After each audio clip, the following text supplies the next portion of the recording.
Nassau County. We're just a couple of weeks before the November 15th election, and some of the things we want to talk about today is about economic, political, and social power in Nassau County. I happen to live in what we call now the corridor, which is in the Nassau County area called Hempstead, Union, Roosevelt, Freeport area, also known as the 18th Assembly District. Now, the 18th Assembly District is the Assembly District of New York State. And in the 18th Assembly District, we have our representatives is actually Earlene Hooper, who's actually Deputy Speaker of New York State. So there's a lot of power in the 18th Assembly District among the African Americans and Latinos. And one of the things I want to talk about is not only just the power that we have in Nassau County, but how do we gain power and maintain power. You see, the whole system of politics in Nassau County is the same all over the country.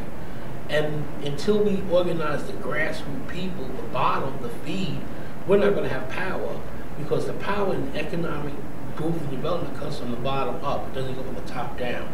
Very rarely that you get an opportunity from the top and work its way down to the bottom. It's about from the bottom down, working its way up. So one of the first things that I'm suggesting is that we all become committee people in the Democratic Party. And I'm not just picking the Democratic Party because I like the Democrats. I'm saying two reasons why the Democratic Party. One, the Democratic Party right now has a 3-to-1 ratio here in our area, the 18th Assembly District.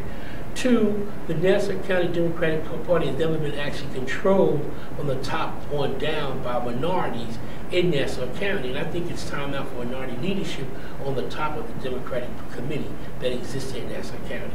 So what I'm actually talking about is how it actually works. What it works is that each and every last one of them in an electoral district, no matter where you live at, it's an electrical district that has broken off in little sections called zones. And we have leaders called zone leaders. And those zone leaders are elected by weighted votes that happens from committee people. And the problem that I realize right now is that the committee people are not filled in our region. If they were filled in our regions, there'll be much more activity on how to win Democratic elections with their hands down. And anytime a Democrat has to have a hard time win an election in the 18th Assembly District, that means that the committee structure is not working. If the committee structure was working, each committee man or each committee woman would know their locale. Let's face it, a committee person locale has no more than 800 people that sit in there that's voting. So it's not like it's a lot of people. You maybe have 5 or 6, maybe 10 blocks in an area. Some electoral districts, just maybe a couple of buildings make up an ED. But the reality is that without those electoral districts being organized, it's unrealistically to win Democratic votes in Democratic areas where you have an over-majority rule of number. So if you find a difficulty in any region, it doesn't have to be Nassau County, it can be New York City. But let's talk about New York City for a minute.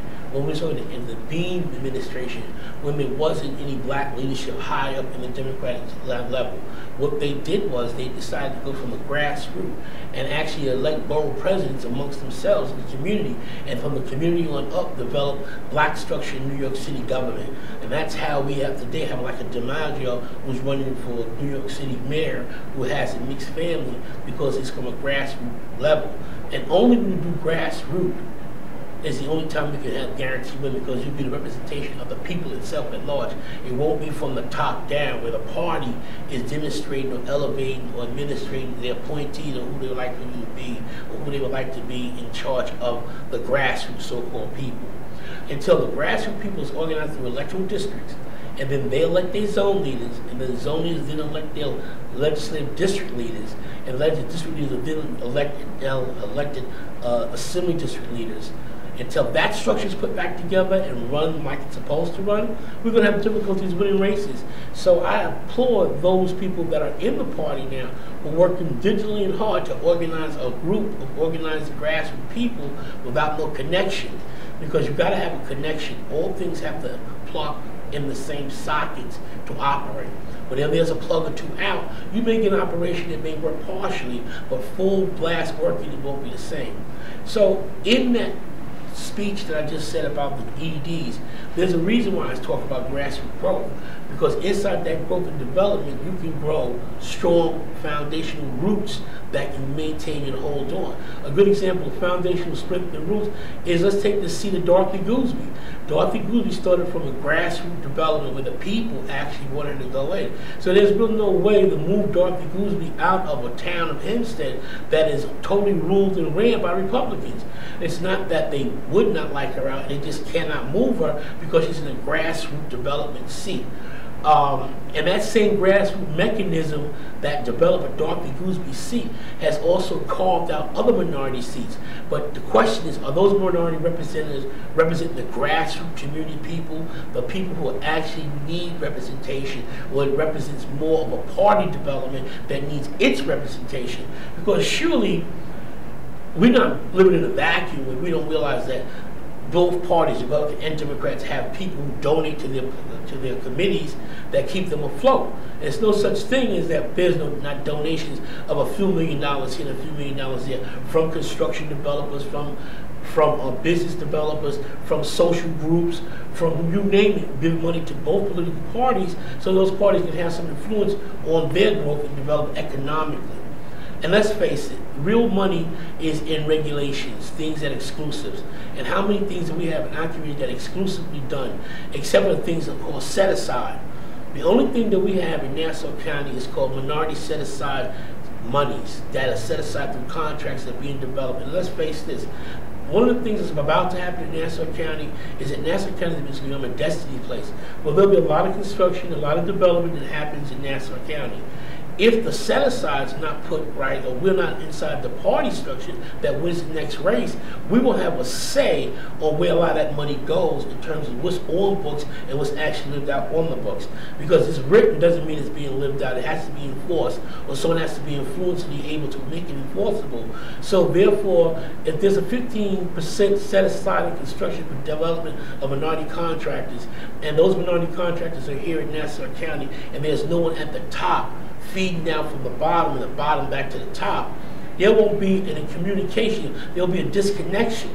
And this disconnection started a while, because if you look at my community, it's very rare that you see people look like me in an economical situation to develop money to roll back into the community. So it's very important that we get a part of the party itself and become committeemen. Become committeemen. Be a part of the Democratic committee or be a part of the Republican committee. It doesn't really matter as long as you're part of the structure and that you have a feed into the structure from the grassroots up. Therefore, you can develop your zone leaders that you represent or represent you, instead of someone saying, I like him because he's nice to me. It's not about friendship. It's about growth and development and stability. The stability of our community is based really on political structures that would maintain and control the economical flow that comes from Albany down to Nassau County. The monies that come from Nassau County, from out of Albany right now, is very friendly because we have a Democratic governor that makes sure monies come right. So it's very important to keep the chain of flow rolling, but the most important part is making sure that the economics, the sanctions, and the set-asides come to those people that it belong to. The all horrors in the Democratic structure in Nassau County is minority affairs. And I happen to mention minority affairs for a reason. Minority affairs was developed from one of my mentors, a person I love dear, John O. Kiss. And Mr. Kiss has developed minority affairs because he realized back then Nassau County minorities were being treated badly and poorly, not just from housing, but from health issues, social issues, from discrimination to poor representation inside the legislation to getting budget money in. And for minority affairs not to have its own budget and to operate for all the things. And when we say minorities in Nassau County, we're not just talking African Americans, we're talking Latinos, Sikh Indians, we're talking Korean, Chinese, Japanese, Philippine, anyone Russian, anyone of any Asian type descent is put into the minority affairs. So for not letting minority affairs operate to develop the issues in Nassau County amongst minority people, that's a crime. There's something that should be done about it. So whoever gets into power in 2014, one of the things that I believe needs to be fixed first is minority affairs. And I say that because I sit on that minority side where people say, what are your people doing? And the reality is, if we don't take control of government, government should take control of us. And that's what we see happening.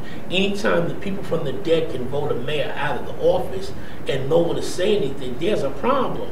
There's a problem with a party that think it's okay to cheat and steal when it comes to minority communities. There's a problem. And that problem only exists because there's voids, there's empty seats, there's vacancies inside your party chain. And the reason why those vacancies is because the people who live in this community refuse to be a part of this party. But I'm telling you, get involved, get part of, get into the party, because this is the only way I believe that we'll ever get back with things that are being snatched away from us. Billions and billions of dollars. It's not just a few pennies we're talking. We're talking development. Again, I say to you, Nassau County will become in the next 10 years a destiny spot. It'll be dealing with tourism, entertainment, and sports. And if our people don't get a part of what's happening before the curve comes, it's shame on us, not shame on you. Peace.